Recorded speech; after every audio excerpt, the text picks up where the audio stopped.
श्रीमते रामानुजाय नमः। श्रीशैलेशदयापात्रं देवभक्त्यादिगुणार्णवं यतीन्द्रपवनं वन्दे रम्येजमातरं मुनिं।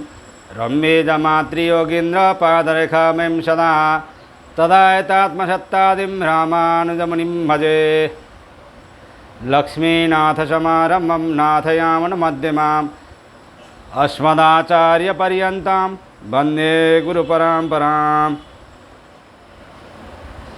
श्रीमच्छठारियतिराजकृपावलम्बं सौम्योपयन्त्रि गगनाद्रिमणीन्द्रभक्तं वेदान्तयुग्मविशदीकरणाप्रपीडं रामानुजं यतिवरं गुरुमाश्रयामः। श्रीमद्काश्यपवंशमध्यगगने श्रीचन्द्रवद्भासितं श्रीमद्वेङ्कटनाथसेवनरतं बाणाचलोपासकं श्रीमधुसूदनार्यकृपया सम्प्राप्य मंत्रादिकं वन्देऽहं बुधवर्यमाधवगुरोः पादारविन्दं सदा। जय श्रीमन्नारायण। श्रीमज्जगद्गुरु रामानुजाचार्य प्रणीतः वेदांतसार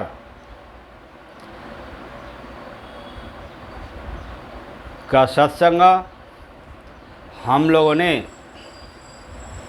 3-1-21 सूत्र तक यानी कि अनिष्टादि कार्याधिकरण तक सत्संग किया था। तो आज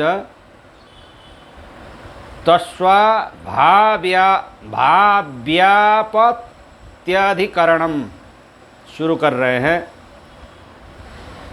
छांदोग्य उपनिषद में कहा गया है अथैतमेवाध्वानं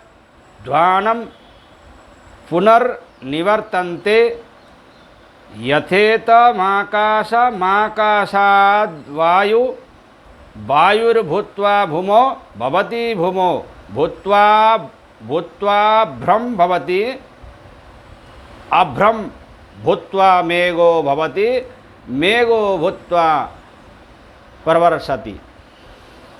अर्थात स्वर्ग से लौटने वाले जीव पहले आकाश को प्राप्त होते हैं, आकाश से वायु, वायु से धूम, धूम से मेघ, उसके बाद वर्षण होते हुए उत्पन्न होते हैं।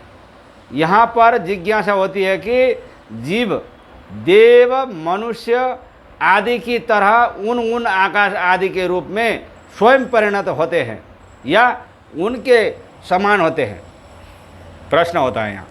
अतः तादृश स्वर्गलोक से लौटने की गति पर विचार करने के लिए एक सूत्रीय इस अधिकरण का आरंभ होता है।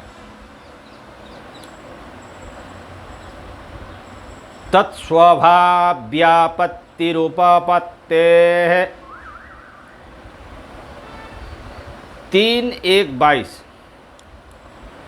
यथेतमाकाशम छांदोग्योपनिषद 5:10-5 इत्यादीना आकाश सादृश्यापत्ति प्रत्यावरोहत उपदिश्यते तत्र तत्र सुख दुखानुभवावोपपत्तेः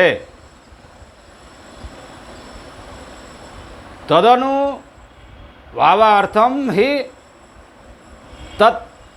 तत्शरीरता। चंद्रलोक से अवरोह कर रहे जीवों का स्वभाव्यापत्ति ही आकाश आदि के साथ सादृश्य सदृश भाव की ही प्राप्ति होती है। अर्थात आकाश आदि शरीर के रूप में परिणत नहीं होते, क्योंकि उपपत्ति है सुख दुखों के अनुभव का अभाव वैसा मानने पर ही संभव है।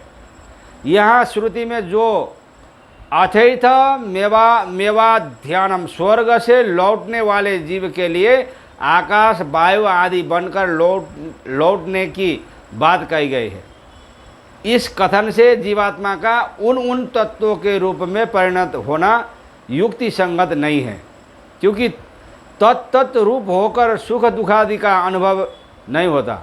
इसीलिए यही मानना चाहिए कि आकाश आदि के स्वभाव धर्म आदि के समान जीव का स्वभाव और गुण होता है। उनका आकाश के समान सूक्ष्म हो जाना ही आकाश को प्राप्त होना है। यह बात भी समझनी चाहिए कि सुख दुख के अनुभव के लिए ही शरीर की प्राप्ति होती है और आकाश वायु आदि शरीर सुख दुखों का अनुभव नहीं होता। अतः तादृश शरीर वाला बनने में कोई हेतु नहीं है। अतः तत्समानाकार बनने में ही श्रुति तात्पर्य है। एवमेव वायु आदि के विषय में भी समझना चाहिए। यहाँ पर तत्स्वभाव व्यापत्याधिकरण यहाँ पर पूर्ण हो जाता है। अब यहाँ दूसरा अथ नाति चिराधिकरणम यहाँ से शुरू होता है। जब स्वर्गलोक आदि से लौटने वाले जीव आकाश आदि के सदृश स्वभाव वाले होते हुए धान्य आदि में आते हैं, तब वह जीव उन आकाशादि तत्वों के आकार में बहुत दिनों तक टिके रहते हैं अथवा तत्काल ही क्रम से नीचे उतरते जाते हैं। इस विषय के निर्णयार्थ एक सूत्रीय इस अधिकरण का आरंभ है। नाति चिरेण विशेषात 3:1-23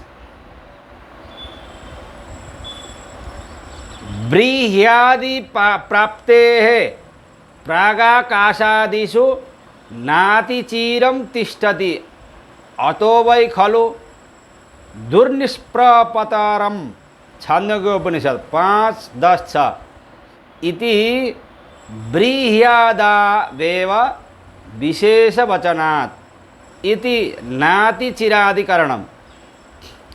स्वर्गादि लोक से अवरोहण कर रहे जीव का आकाश आदि भाव में रहना नाति चिरेण बहुत विलंब तक नहीं होता, क्योंकि विशेषात उसी प्रकरण में आगे धान्य भाव में ही केवल विलंब की बात बताई गई है।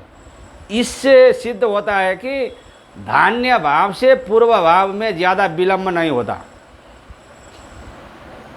छांदोग्य उपनिषद में कहा गया है अथैतमेवाध्याध्वानं पुनर्निवर्तन्ते यथेतमाकाशमाकाशात् वायुर्भूत्वा भूमो भवति भूमो भूत्वा भ्रम भवति अभ्रम भूत्वा मेघो भवति मेघो भूत्वा प्रवर्षति त इह व्रीहि वा ओषधि वनस्पतयस्तिलय वा इति जायन्ते तो वै खलु दुर्निष्प्रपतरं यो यन्नमत्ति। अर्थात स्वर्ग से लौटने वाले जीव पहले आकाश को प्राप्त होते हैं, आकाश से वायु, वायु से धूम, धूम से मेघ, उसके बाद वर्षण होने पर धान एवं औषधि वनस्पति तिल जौ इत्यादि के रूप में उत्पन्न होते हैं और धान एवं आदि रूप में होने के बाद जीव का उनसे निकलना बहुत अत्यंत कष्टप्रद होता है, अर्थात विलंब साध्य है। निष्प्रपतर शब्द का अर्थ है निष्क्रमण, निकलना, और दुर्निष्प्रपतर का अर्थ होता है दुख से निकलना, कठिनता से निकलना या विलंब से निकलना।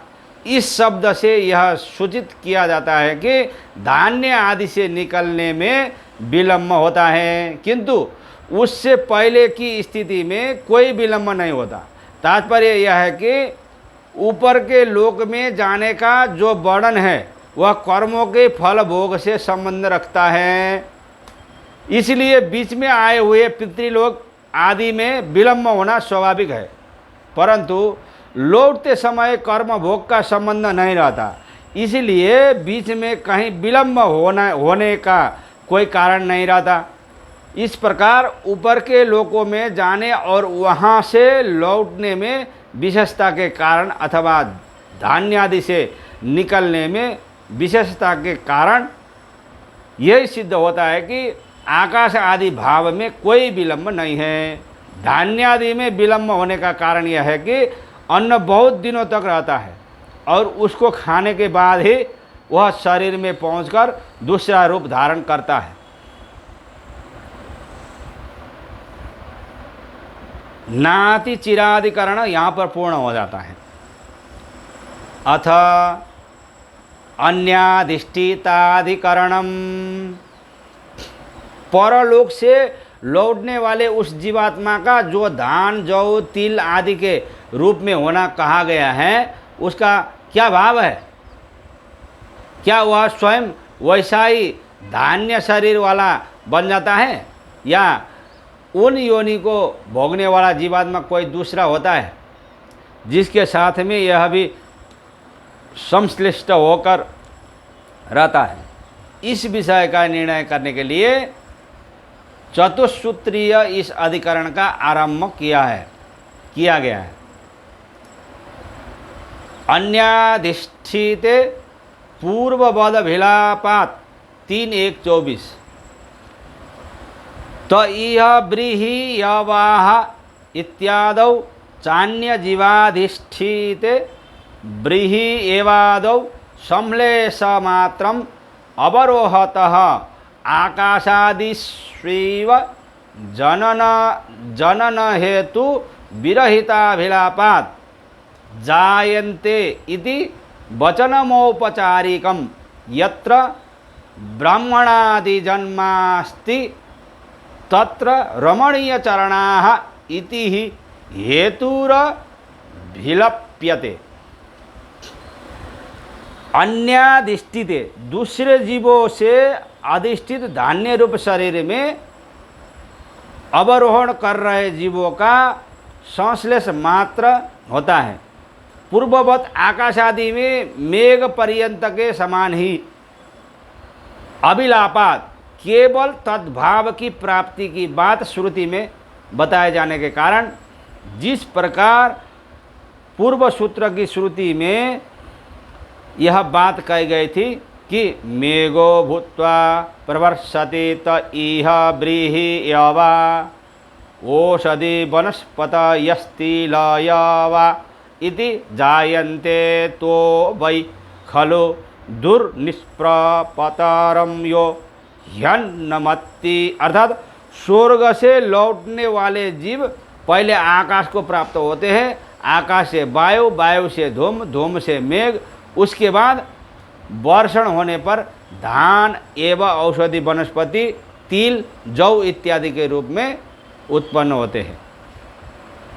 अर्थात जीवात्मा आकाश आदि नहीं बनता, किंतु उनके सदृश होकर ही उनसे संयुक्त होकर रहता है। उसी प्रकार यहाँ धान्य आदि के विषय में भी जानना चाहिए, क्योंकि यह कथन भी पहले के सदृश है। अतः धान्य आदि से संश्लेष मात्रा कहा गया है। इसलिए यही सिद्ध होता है कि उन धान जौ आदि में अपने कर्मों का फल भोगने के लिए जो दूसरे जीव पहले से ही स्थित है, उनके रहते हुए ही यह जीवात्मा उनके साथ साथ उदर में चला जाता है, किंतु धान्य आदि योनियों में नहीं प्राप्त होता। श्रुतियों में केवल तद्भाव का ही कथन किया गया है। श्रुतियों में जायन्ते यह वचन औपचारिक मात्र है, मुख्यार्थक नहीं है। जहाँ ब्राह्मणादि जन्म या भोक्तापन होना अभिप्रेत है, वहाँ उसके साधनभूत कर्म कहे हैं, जैसे कि रमणीय चरणाः, कपूय चरणाः इत्यादि। उस जीवात्मा के तो फल प्रदान के लिए निमित्तीभूत कर्म स्वर्ग आदि में ही समाप्त हो चुके हैं और शिष्ट कर्मों का अभी आरंभ नहीं हुआ है, क्योंकि तदनुकूल शरीर अभी तक प्राप्त नहीं हुआ है। अतः फल भोगार्थ धान्य आदि बनने का कोई औचित्य ही नहीं है।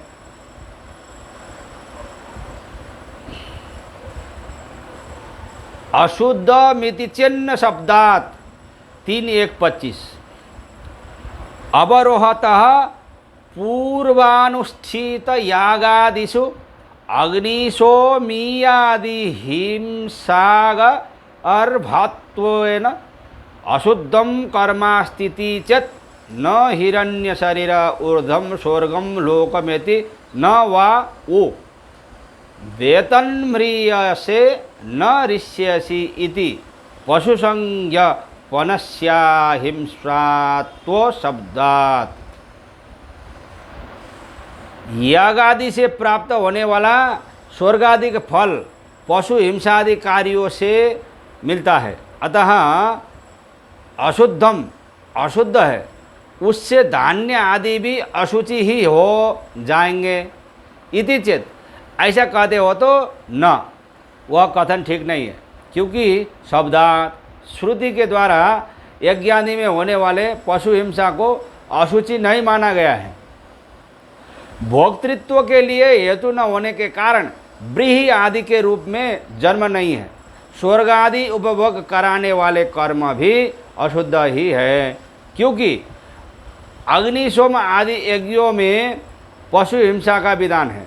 न हिंस्यात् सर्वभूतानि, इस श्रुति के अनुसार जीव हिंसा का निषेध करने के कारण स्वर्ग फलप्रद उक्त यज्ञादि कर्म पाप युक्त ही समझे जाने चाहिए। इस तरह पूर्व पक्ष होने पर सूत्रकार उत्तर देते हुए न शब्दात अर्थात यज्ञादि की पशु हिंसा को पाप कर्म नहीं माना जाता, क्योंकि हिरण्य शरीर ऊर्ध्वं लोकमेति इत्यादि श्रुति से यह बताया है कि जिस पशु की यज्ञ में विधि पूर्वक हिंसा की जाती है वह ऊपर के लोकों में चला जाता है। इसी तरह दूसरी श्रुति में कहा गया है कि न वा वो वेतन्म्रियसे न ऋष्यसि देवान इदेशी सुगे भी, तुम नहीं मारोगे और ना ही नष्ट होगे, अभी तो सुंदर पंथा के द्वारा देवताओं का प्राप्त हो जाओगे इत्यादि पशुस्तुति बोधक वाक्यों से यह सिद्ध होता है कि उक्त योग्य में हिंस्यमान पशु का कल्याण ही होता है।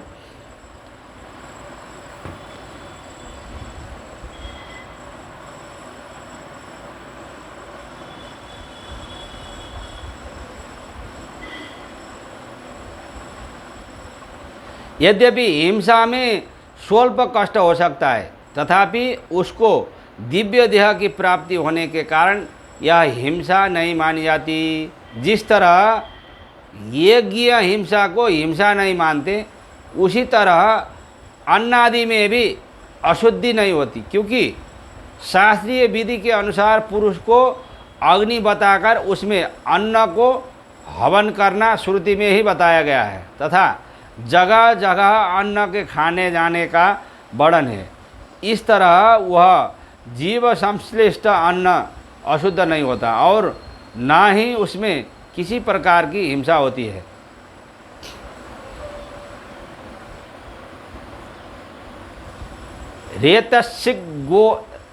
रेतसिग्यो गोथ 3:1-26 यो यो यन्नमत्ति यो यो रेतसिंचति इति अन्नेन संसृष्टस्य रेतसी च योगमात्र मनन्तमुच्यते। अतः पूर्वमपि व्रीह्यादि योगमात्रम,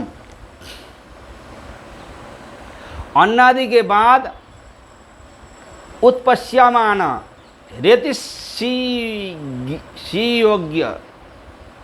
रेतिसियोग अवरोहण करने वाले जीवों का शुक्रधारी जीवों के साथ संबंध भी केवल योग मात्र है, और व्रीह्यादि योग भी केवल संबंध मात्र है, न कि शरीराकार से परिणति। यो यो यन्नमत्ति यो यो रेतः सिंचति तद भूय एव भवति। अर्थात जो जो अन्न खाता है और ये शुक्र सिंचन करता है, उसके बाद वह स्त्री के शरीर में उत्पन्न होता है। इन श्रुति वचनों से कहा गया कि उसके अनंतर वह जीवात्मा का अन्न के साथ पुरुष के पेट में जाकर उसके वीर्य में प्रविष्ट हो, उस पुरुष से संयुक्त होता है। इस कथन से यह स्पष्ट होता है कि आकाश आदि से लेकर अन्न तक सभी जगह केवल संयोग से ही उसका तदाकार होना कहा गया है, स्वरूप से नहीं।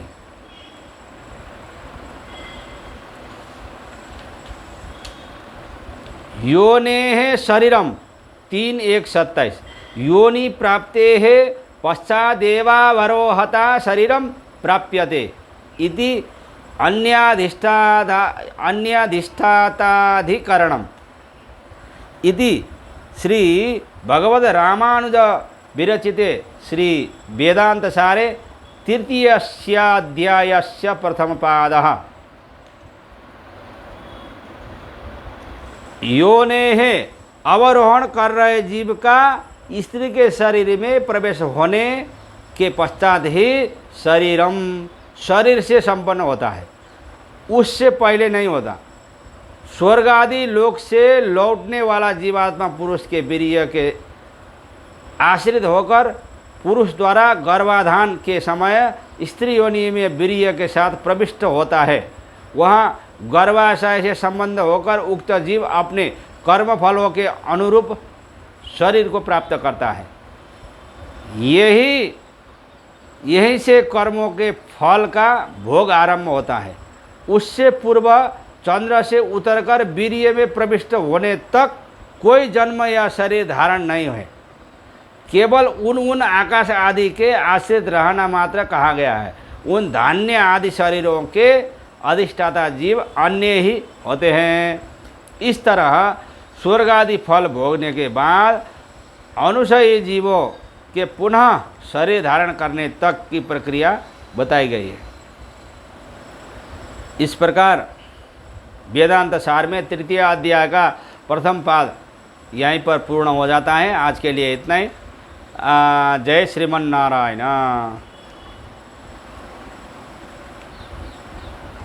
कृष्ण बलराम कृष्ण बलराम श्रीमन्नारायण कृष्ण बलराम कृष्ण बलराम कृष्ण बलराम लक्ष्मी नारायण कृष्ण बलराम कृष्ण बलराम कृष्ण बलराम रंगनारायण कृष्ण बलराम कृष्ण बलराम कृष्ण बलराम श्री राम नारायण कृष्ण बलराम कृष्ण बलराम कृष्ण बलराम मुक्ति नारायण कृष्ण बलराम कृष्ण बलराम कृष्ण बलराम बद्री नारायण कृष्ण बलराम कृष्ण बलराम कृष्ण बलराम वेंकट नारायण कृष्ण बलराम। जय श्रीमन नारायण।